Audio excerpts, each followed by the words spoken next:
wasn't supposed to be working that night. The technician scheduled for the overnight inspection had called in sick last minute, and I was the only one on call with clearance for the lower sublevels. I didn't complain. Extra hours meant extra pay, and the graveyard shift at the municipal hospital was usually uneventful. The basement was colder than the rest of the building, carved partially into the slope of a hill. Its corridors were long and low, tiled in old green ceramic that glistened under dim fluorescent lights. A steady hum came from behind the compressor doors, vibrating faintly through the concrete. The paint near the loading dock was peeling. The air smelled faintly of bleach and steel. I clocked in at 11:52 p.m., signed the clipboard at the service desk, and began my rounds. The ventilation ducts clicked every few minutes, expanding with the temperature shifts. A pile of replacement tubing lay untouched in the corner, the same as it had been 2 nights ago. Everything felt still. It was near the oxygen control room that I noticed it, a puddle of water where there shouldn't have been one. Not a spill, not a leak, just sitting there, round and centered beneath the light like it had been placed. I checked the ceiling, no dripping. The pipes overhead were dry. I looked behind the tanks, clean. I crouched, touched the edge with my glove, cold but not spreading. It was too perfect, too still, like it didn't belong in a place that was always in motion. When I stood again, I noticed something else. The door to the compressor room, which was always locked with a code, stood slightly open. Just an inch. The light inside was already on, and I hadn't entered yet. I stood frozen at the threshold, eyes fixed on the sliver of light coming from inside the compressor room. Maybe someone else had come down. Maybe the other technician wasn't really sick. Maybe they hadn't logged in. I knocked twice against the metal frame. No answer. I pushed the door open slowly, half expecting to see someone standing inside, but the room was empty. Silent. The overhead fluorescence buzzed softly, casting a pale glare on the compressor tanks, lined neatly against the wall. There was no clipboard, no tools, no shift notes, nothing but the machinery and that steady, low hum. I backed out and closed the door firmly this time, twisting the lock until I heard it click. I tried to shake it off. Maybe I had left it open myself the night before. Maybe someone had entered for maintenance and forgot to close it. It was easier to believe that than to follow the other thought gnawing at the edge of my mind. The one that asked, why was the puddle still there? I went back to check. Same shape, same place, same stillness. I touched it again. My glove came back dry. I stood too fast, heart kicking against my ribs, and steadied myself against the wall. My fingers trembled slightly as I wiped the glove on my coat. The hallway seemed narrower now, heavier. I paced toward the central terminal, passing the supply closets and storage room. I checked the locks, all sealed, all untouched. Back at the service desk, I sat down and forced myself to go through the checklist again, one item at a time, mechanical, controlled. I had just started logging the tank pressures when a shape flickered at the edge of the monitor. A dark blur, moving between the corridor and the emergency stairwell. I turned to look directly at the hallway. Nothing there. When I turned back, the monitor feed had frozen. I don't know how long I sat there. The screen remained frozen, timestamp locked at 1:16 a.m. I tapped the keyboard, moved the mouse. Nothing. The other feeds were still live, only the stairwell camera had glitched. I stood slowly and walked to the hallway just to check. Empty, fluorescent lights still flickering softly, no movement. I lingered longer than necessary at the stairwell door, listening for footsteps or breathing or anything. But the silence pressed in, dense and total. Back at the desk, the feed was working again. The timestamp now read 1:19 a.m., and the compressor room door was open again. I stared at the screen, my breath held. Had I not locked it? Had someone come back? I reached for the logbook, flipping back through my notes from previous shifts, trying to find any record of another employee working that level. Nothing. Only my name. I checked the system access logs. No entries since midnight. No bad swipes. No UTB activity. Still, the door was open. The light was on. I closed the terminal and stood, moving toward the hallway once more. But my legs felt like they had to drag the weight of the building. Every step echoed louder than it should. The hum of the walls had shifted pitch, just slightly, like a note held too long and starting to slip out of tune. I reached the compressor door again. This time it was wide open, and the puddle was gone. I don't remember deciding to walk in. One moment I was standing in the hallway, staring into the compressor room. The next, I was inside, surrounded by the low, rhythmic hum of the machines. And something else, a sound underneath it. Wet, inconsistent, like air being pulled through a collapsed tube, not mechanical, not distant. It was coming from the far end of the room. I called out, not loud, but enough to be heard. "Hello?" Nothing. The breathing continued. I took a slow step forward, shoes scraping lightly against the tile. The sound didn't react. It didn't retreat. It just stayed, steady and animal. I stepped again. The hum of the compressors trembled around me. And then I heard it. Just 2 words, rasped from the back of the room, stretched and broken like vocal cords being forced to speak. "You stayed." I staggered backward, hand knocking into a metal shelf, sending a wrench clattering to the floor. The breathing paused for 1 long second, then resumed, louder. I turned and fled, heart slamming, shoes slipping slightly on the polished tile. Back in the hallway, the air felt thinner. The lights flickered once and dimmed. I heard the fan above the service desk sputter and stop. The compressor door was still open, but I was no longer sure I had been the one to enter it. I didn't show up for my next shift. I didn't call. I just left the badge and locker key in a small envelope, slid it under the security glass and walked out before the sun rose. The air outside felt lighter. The streetlight wasn't buzzing. The road back to the bus station was empty, and for the first time in weeks, the silence felt clean. On Monday, I received a message from the hospital contractor. They wanted to confirm whether I had completed my log for the 3 a.m. inspection round. I hadn't. They attached a screenshot from the security footage, a still from the compressor room, timestamped 3:12 a.m.e. I didn't open it. I requested a transfer the following Monday. The building they sent me to was smaller, farther from the center. Fewer corridors, fewer cameras. The new terminal had a checklist waiting for me. A clipboard with fresh intake papers, room assigned 509. A used logbook beneath it, pages curled slightly from moisture. My name was written in black ink under the last shift. Beneath it, one more name had been added, faint, smudged, almost erased. The same name I had seen once before, weeks ago. The one with no ID, no date. Just one word beside it. Still here.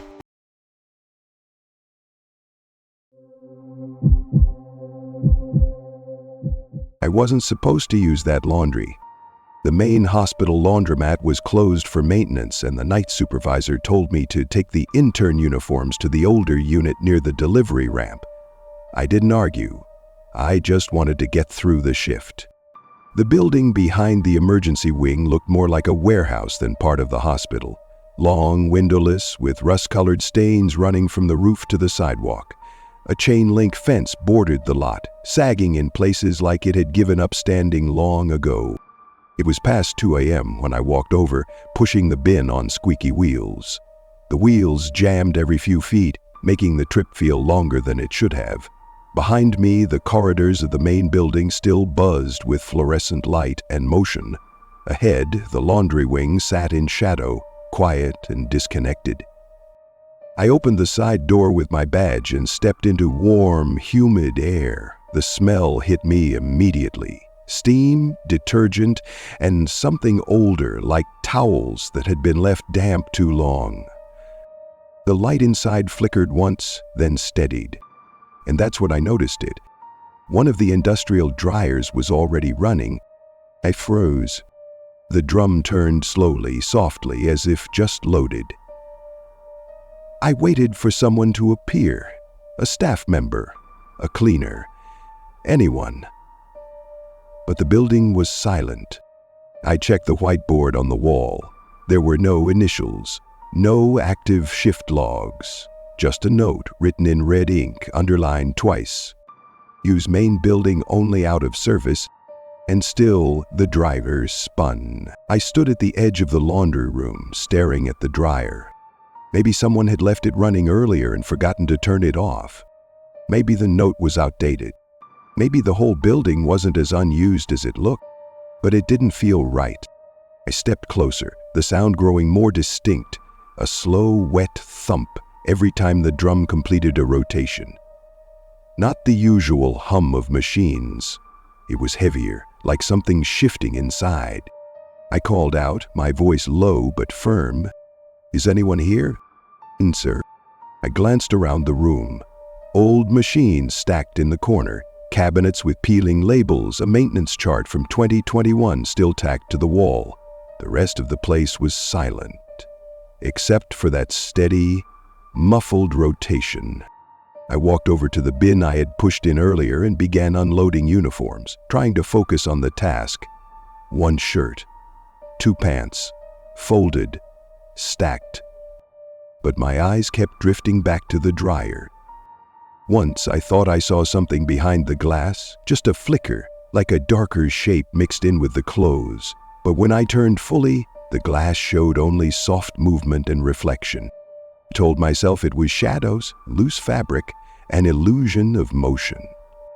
But as I leaned down to grab the last uniform from the bin, I heard something I hadn't expected.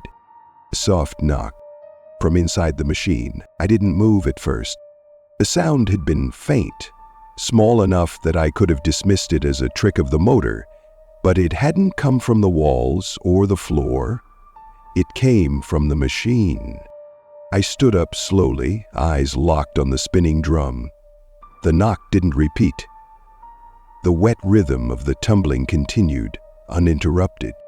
I took a step back, then another. The light above the machine flickered, once, then again, and finally steadied. The knock didn't return, but my ears kept straining for it. Every thump of the drum now felt suspicious, like it was hiding something between the folds of cloth. I looked around the room again, trying to anchor myself in something ordinary. I opened a cabinet, old soap boxes, torn gloves, a mop handle snapped in half. I closed it again. Moved toward the folding table near the center of the room, sat down and pulled the log clipboard toward me. Still blank. No signatures, no timestamps, just the red warning note from earlier, slightly damp and curling at the corners now. A drop of water fell onto the page. I looked up. No leaks in the ceiling, no condensation on the pipes, nothing on my gloves. The drop had come from somewhere, but the air wasn't dripping. It was sweating. The smell in the room had changed. Still detergent, but mixed with something metallic, like the air in surgical wings before cleaning. Sharp, thin, hard to breathe. I stood again, instinctively turning toward the dryer just in time to see it stop. Not slow down, not wind down. To stop. Mid-thup. As if something inside had grabbed the drum and held it still. I walked toward the dryer not because I wanted to, but because I couldn't not. The moment it stopped spinning, the air changed. Not colder, not warmer, just denser, like the room had exhaled and decided not to inhale again. My hand hovered over the handle for a second. I told myself I just needed to open it, pull the clothes out, confirm there was nothing strange inside. I pulled the handle. The door opened with a quiet hiss, like breath through clenched teeth. Inside, uniforms, damp, tangled, but lying still. I reached in cautiously, fingers brushing fabric, and then I heard it. A sound that didn't belong in cloth. Soft, wet, like skin separating from vinyl. Not loud, but personal, close, not imagined. I yanked my arm back and stumbled, knocking into the bin behind me. My knee hit metal, pain flashing up my leg. I winced, turning away from the machine. The air shifted. Behind me, something moved. Not loudly, not obviously, but the weight of the room changed, like the mass had rearranged itself without sound. I turned slowly. The uniforms I had placed on the folding table were no longer folded. They were spread out, one laid flat, sleeves to the side, pants arranged like legs, shirt buttoned all the way to the top, everything aligned, like someone had carefully dressed the outline of a body. I don't remember how long I stayed inside. The clock on the wall had frozen at 3:41 a.m. But I'm sure I stood there longer. Hours, maybe, or minutes that bent in the silence. At some point, I heard a cartwheel roll in the corridor outside. Just one. No footsteps, no doors. I didn't move. The uniforms on the table never shifted again, but they stayed arranged, like something had pressed into them and left a mark that wouldn't fade. Eventually, the drive beat. It had started again. Slowly, quietly, as if nothing had happened. I backed away, didn't shut the door, didn't turn off the light. When I finally stepped outside, the breeze felt sour. The fence rattled gently behind me. The hallway back to the main wing was longer than I remembered. Or maybe I just walked slower. I returned to the nurse's station and sat in silence until my shift ended. At 7:03 a.m., the new supervisor walked in. She looked at me once, then down at the log sheet I had left blank. No questions. She just picked it up and walked out. The next night, I didn't bring the bin back to that building. But someone did, because on my third night back, when I opened my locker to grab my coat, there was a uniform inside. Folded, damp, cold. A small slip of paper rested on top, stuck to the collar. Already processed.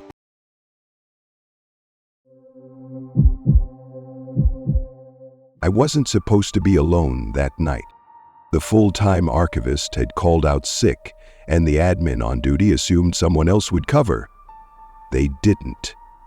When I arrived, the guard handed me the keys, pointed to the back building and said, "Just file what's left on the cart and shut off the scanner after midnight." The archive was a separate structure behind the neurology clinic. Old, narrow, 2 floors, but no elevator. The lights buzzed faintly behind frosted covers, and the air smelled like damp paper, rubbing alcohol, and toner. I unlocked the front door and pushed the cart inside. Just folders and old barcode tags, nothing unusual. The scanner was already humming. That was the first thing that felt wrong. I hadn't turned it on, the green light blinked softly, casting a low glow across the stacked files. The lid was open, a file already resting on the glass, but I hadn't placed anything there. I checked the machine's log. No scans recorded after 6:20 p.m. Still, the fan inside the scanner was running. The screen showed, "Already." I reached for the file on the glass. It had no label. Just a folder with no barcode, no name, no date. Inside, 2 pages, both blank except for faint pencil lines. Like someone had started to write something, then erased it roughly. When I looked back at the cart, something had changed. One of the labeled folders I had brought in, one I was sure was on the bottom, was now sitting neatly on top. Already open, I stared at the folder on top of the cart, trying to remember if I had touched it without noticing. Maybe I had reorganized the stack while unlocking the door. Maybe I had pulled it out earlier and forgotten. It was possible. I was tired. It was late. I picked it up carefully. The barcode sticker was smudged, numbers blurred, almost as if water had soaked the label and it had dried back into place. I scanned it anyway. Nothing. The system gave a soft beep, red light flashing, entry not found. I tried manually entering the digits, but they weren't recognized. No record, no name, no linked patient, just an empty reference string. I glanced at the clock. 1:14 a.m. The scanner was still humming quietly behind me. I turned and checked again. The unmarked folder I had opened earlier was gone from the glass bed. I looked around the table. Nothing. The cart, empty. I paused, eyes drifting to the hallway. The archive had no windows, just long shelves, metal drawers, rows of gray cabinets. The only light came from the main room and the emergency strip by the stairs. The file might have slipped off, I told myself, dropped, got caught between stacks. I forced myself to walk the row again, one slow step at a time. Something itched in my ear, a low ringing I couldn't place. Like pressure building from inside? My jaw tensed. I swallowed. The sound didn't stop. I looked back at the scanner. It had gone dark. But the fan inside it was still turning. I kept pacing the aisle, but I didn't know what I was looking for anymore. I checked between the cabinets. Under the desk, behind the waste bin, the blank folder had vanished. The smudged one still sat beside the keyboard, but the unmarked one, the one with the erased pages, was just gone. I sat back down and reopened the system, trying to bring up recent entries. The log was empty. Even the file I had just scanned showed no history. My body began to sweat lightly despite the cold. I took off my jacket and rubbed my eyes. When I looked back up, the scanner light had returned. Green, steady, and there was a new folder on the glass. Same color, same thickness, but this time the barcode was perfectly clear, pristine white sticker, clean numbers, aligned. I leaned in and read the digits. It was my file. Name, registration number, current shift timestamp. But I had never printed that folder, and there was no reason for it to be in the physical archive. I checked the system again. Nothing. No print command, no reference, no reason for that record to exist. The temperature in the room dropped slightly. The corners of the ceiling seemed darker than before, like the shadows were growing where the fluorescent light didn't quite reach. I stepped back away from the scanner, and then it printed. The machine activated without prompt, rollers moving, tray engaging, and a single sheet slid out from the bottom. It had no text, only a faint image, like something had been copied but left behind no ink. Just a pressure mark, the outline of a hand pressed flat against the glass. I touched the printed sheet. It was cold, colder than the rest of the machine. The paper felt slightly warped, as if something had pressed against it while damp. The handprint was faint, but it was there.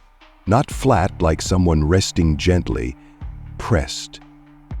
I stepped away, heart racing.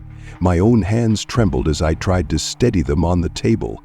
The scanner light blinked again, then dimmed. The fan stopped. Silence returned, too sudden, too complete.